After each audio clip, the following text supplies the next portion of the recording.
বিস্ফোরক আইনের মামলায় গ্রেপ্তার হয়ে ১.৫ মাস বয়সী সন্তানকে নিয়ে কারাগারে যাওয়ার কয়েক ঘন্টার মধ্যেই জামিন পেয়েছেন যুব মহিলা লীগ নেত্রী শিল্পী বেগম। মঙ্গলবার রাতে ঢাকার chief metropolitan magistrate Mohammad Mostafizur Rahman তার জামিন মঞ্জুর করেন।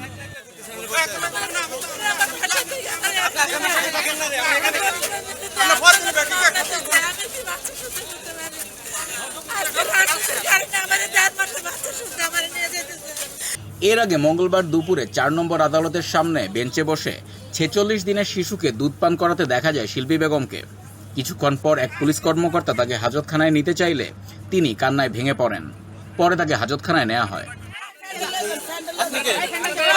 মামলার নথি অনুযায়ী গত জুলাইয়ে বৈষম্য বিরোধী ছাত্র আন্দোলনের সময় শিল্পী বেগমের নির্দেশে এক শিক্ষার্থীর বাসায় হামলা ও বোমা বিস্ফোরণ ঘটানো হয়েছে। অভিযোগে বলা হয়, শিল্পী বেগমের নির্দেশে ১২০ থেকে ১৩০ জন অজ্ঞাতনামা ব্যক্তি দেশীয় অস্ত্র ও বিস্ফোরক নিয়ে হামলা চালায়।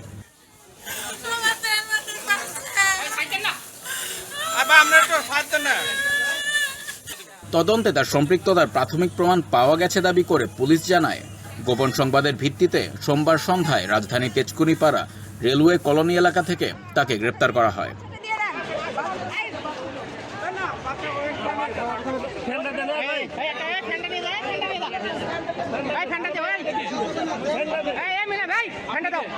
এর আগে দুপুরে আসামি পক্ষের আইনজীবী ফারজানা ইয়াসমিন আসামিকে জামিন না দেয় হতাশা ব্যক্ত করে বলেন, আজকে আমরা আদালতে বলেছিলাম যে তার যেহেতু সিজার করে বাচ্চাটা হয়েছে, তার ক্ষত এখন শুকায়নি, তাকে প্রতিনিয়ত ফলো আপে রাখতে হচ্ছে এবং একটি ছোট শিশু বাচ্চা যে তার মায়ের উপরে নির্ভরশীল, ছোট একটি শিশু, তাকে এই মা জেলখানায় নিয়ে গেলে শিশুটা কিভাবে বেড়ে উঠবে, কিংবা যদি নাও নিয়ে যায় বাইরে রাখে তাহলে শিশুটা দেখভাল কে করবে।